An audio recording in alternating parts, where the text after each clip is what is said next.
Ini adalah William Kemmler, orang pertama yang dieksekusi dengan kursi listrik pada tanggal 6 Agustus 1890. Dia dieksekusi di penjara Auburn di New York untuk pembunuhan. Eksekusi ini merupakan peristiwa bersejarah karena merupakan kali pertama metode tersebut digunakan. Namun bukan atas dasar alasan hukum semata, tapi ada konspirasi di baliknya terkait kepentingan bisnis, dan itu melibatkan penemu paling terkenal di dunia, Thomas Alva Edison. Ya, si penemu lampu bohlam. Edison merancang kursi listrik ini dan melobi penegak hukum untuk menggunakannya. Apa tujuannya?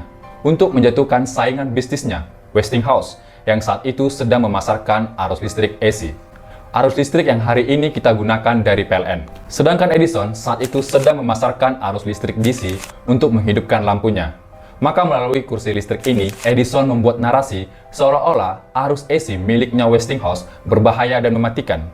Persaingan antara Edison dan Westinghouse ini, atau pertarungan antara AC dan DC ini, dikenal dalam sejarah sebagai The Current War. Perang arus yang terjadi pada tahun 1880 sampai 1890-an, ini menjadi bagian dari sejarah masuknya listrik ke rumah-rumah. Menariknya, peristiwa ini juga mengangkat nama seorang penemu paling kontroversial, Nikola Tesla. Ya, pada akhirnya, mengakhiri peperangan ini dengan kejeniusannya. Pastikan untuk menonton video ini sampai habis, karena akan sangat menarik melihat bagaimana seseorang bisa saling menjatuhkan satu sama lain. Karena itu, persiapkan akal dan iman Anda dengan baik. Karena kita akan memasuki sebuah kajian yang bisa merangsang pemikiran dan perasaan kalian. Setelah cerita serunya, penting bagi Anda untuk memahami dasar-dasar listrik. Listrik terjadi karena aliran elektron bermuatan negatif di dalam kabel. Mirip dengan aliran air dalam selang. Ada dua jenis aliran utama, arus searah DC dan arus bolak-balik AC. Arus searah seperti yang digunakan dalam baterai, dan arus bolak-balik seperti yang disediakan oleh PLN untuk rumah tangga memiliki perbedaan penting. Ketika Anda mengisi daya perangkat seperti ponsel, charger akan mentransformasikan arus bolak-balik menjadi arus searah. Mengapa ada kedua jenis arus ini? Pertanyaan ini membawa kita pada peristiwa penting dalam sejarah, Perang Arus Listrik pada 1880-an dalam film The Current War tahun 2017. Tokoh-tokoh kunci seperti Thomas Edison diperankan oleh Benedict Cumberbatch, George Westinghouse, dan Nikola Tesla. Kita akan jelaskan apa peran ketiganya terhadap perkembangan listrik, termasuk drama di antara mereka. Oke, pertama kalian harus tahu dulu siapa Thomas Alva Edison. Selain dikenal sebagai penemu, Edison juga seorang pengusaha yang cerdik. Di antara lebih dari 1000 penemuan, 3 yang paling terkenal adalah lampu bohlam, fonograf, alat pertama yang bisa merekam suara, dan kinetoskop, alat pertama yang bisa merekam video. Tapi mungkin jarang orang tahu bahwa sebetulnya yang membuat Edison terkenal bukan semata-mata karena dia seorang penemu, tapi juga karena dia seorang pebisnis. Dia pintar membaca peluang apa yang harus dibuat dan bagaimana memasarkannya. Contohnya lampu bohlam. Kalian perlu tahu bahwa Edison sebenarnya bukanlah orang pertama yang menciptakan lampu. Pada abad ke-19, Humphrey Davy sudah menciptakannya pertama kali yang dikenal dengan arc lighting. Dia mengalirkan listrik pada 2 batang karbon yang didekatkan. Hasilnya keluar cahaya yang sangat terang. Dari situlah awal mulanya lampu dikembangkan. Hanya saja, jenis lampu ini terlalu terang, butuh tegangan tinggi, dan rentan menyebabkan kebakaran, sehingga lampu ini hanya cocok digunakan untuk outdoor, seperti lampu jalan atau lampu taman.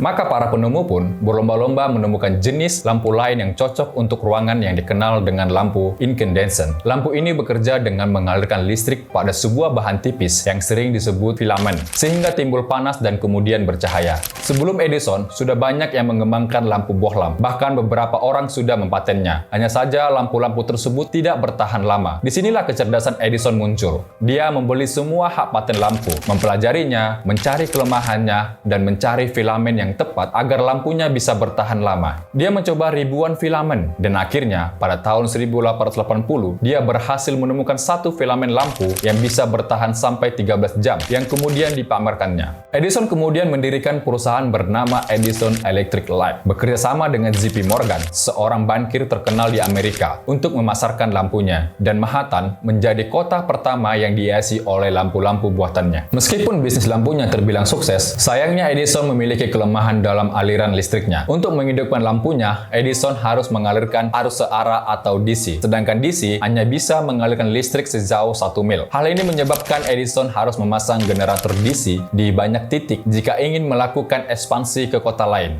Nah, kelemahan ini yang diperhatikan oleh George Westinghouse. Dia juga seorang penemu dan pembisnis seperti Edison. Sebelumnya terkenal karena menciptakan sistem pengereman kereta api. Melihat kesuksesan Edison dalam bisnis listrik, dia tertarik untuk mengikuti jejaknya. Disinilah dia melihat peluangnya. Banyak kota yang tidak bisa dialiri listrik oleh sistem DC Edison. Dia menyadari bahwa seharusnya Edison tidak menggunakan DC, tapi AC. AC bisa menghasilkan tegangan tinggi, dan karena arusnya bolak-balik, tegangan listriknya tidak akan berkurang sampai 7 mil, sehingga jangkauannya lebih luas, meskipun hanya dengan satu generator AC. Nah, sebenarnya kelebihan AC ini pernah disampaikan oleh Tesla kepada Edison saat Tesla diterima bekerja di perusahaannya. Namun sayangnya, Edison tidak mau mendengarnya. Memang, AC memiliki masalah, tidak bisa menyalakan lampu bohlam secara langsung karena tegangannya terlalu tinggi. Pada saat itu, orang Eropa sudah memiliki transformator, alat yang bisa menaikkan dan menurunkan tegangan. Kesempatan ini pun diambil oleh Westinghouse. Dia membeli generator AC dari Siemens dan membeli hak paten transformator di Eropa. Kemudian, dia mulai bereksperimen untuk membangun distribusi listrik versi AC. Great Barrington, Massachusetts, menjadi kota pertama yang diterangi listriknya. Mendengar berita ini, Edison panik dan menuduh Westinghouse mencuri hak patennya. Tesla yang saat itu bekerja di perusahaan Edison melihat ini sebagai bencana bagi Edison. Edison pasti kalah. Seandainya Edison mau mendengarnya sedari awal, mungkin tidak akan berakhir begini. Ditambah lagi, Tesla kecewa karena merasa ditipu oleh Edison. Edison sempat menjanjikannya $50.000 jika bisa memperbaiki dinamo DC miliknya. Tesla sudah melakukannya, bekerja siang malam. Namun, Edison hanya menganggapnya sebagai bercanda. Akibatnya, Tesla pun mengundurkan diri dari perusahaan Edison dan mendirikan perusahaannya sendiri bernama Tesla Electric Light and Manufacturing.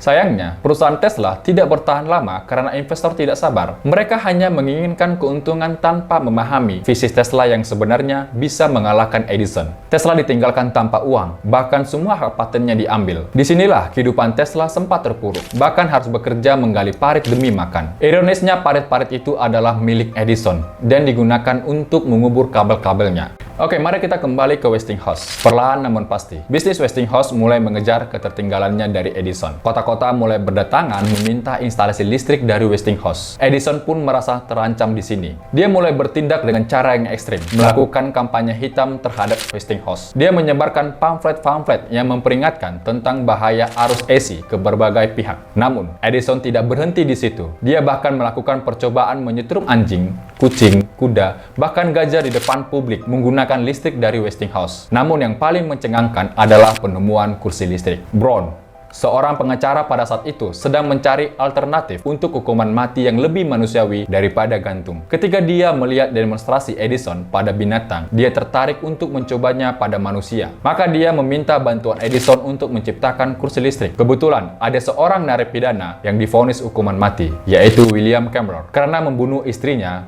dia menjadi kandidat pertama yang dihukum mati menggunakan listrik. Namun pro kontra muncul, bahkan melalui pengacara yang dibayar oleh Westinghouse yang mengajukan keberatan terhadap hukuman mati menggunakan listrik. Edison bahkan dihadirkan di pengadilan sebagai saksi. Namun sayangnya, Westinghouse kalah dalam persaingan ketenaran dengan Edison. Meskipun begitu, William Kemmler tetap dihukum mati menggunakan kursi listrik. Namun, Westinghouse tidak membiarkan hal tersebut mengganggu jalannya bisnis. Dia tetap fokus pada perbaikan sistem kelistrikannya. Meskipun sistem AC lebih murah daripada DC, Westinghouse menghadapi satu masalah. Arus AC-nya tidak bisa menggerakkan motor, seperti pada mesin jahit. Pada saat itu, motor AC belum ada, dan kebanyakan penemu yakin bahwa AC tidak bisa menggerakkan motor. Namun ada satu orang yang membuktikan sebaliknya, Nikola Tesla. Tesla sudah lama memikirkan masalah ini dan memiliki rancangannya sendiri. Bahkan dia pernah memperkenalkannya kepada Edison saat masih bekerja bersamanya. Setelah mengundurkan diri dari Edison dan gagal membangun perusahaan sendiri, akhirnya ada yang mau membiayai Tesla. Rancangannya berhasil dipatenkan ketika Tesla memamerkan rancangannya pada tahun 1891. Westinghouse langsung tertarik dan bahkan bersedia membayar mahal untuknya. Selain itu, Tesla juga memiliki rencana ambisius untuk membangun pembangkit listrik skala besar dengan memanfaatkan air terjun Niagara. Kolaborasi antara Tesla dan Westinghouse menyempurnakan sistem listrik AC yang kita nikmati hingga hari ini. Sedangkan Edison, dia akhirnya harus menerima kekalahan dan mundur dari bisnis listrik, beralih fokus ke bidang lain. Dari cerita ini, kita belajar untuk tidak tidak meremehkan seseorang berdasarkan status ekonomi dan popularitasnya. Tesla membuktikan bahwa visinya melampaui masanya dengan penemuan-penemuannya yang bahkan melampaui perkiraan masa depan, seperti teknologi pengalian listrik tanpa kabel yang kita kenal sebagai teknologi nirkabel saat ini.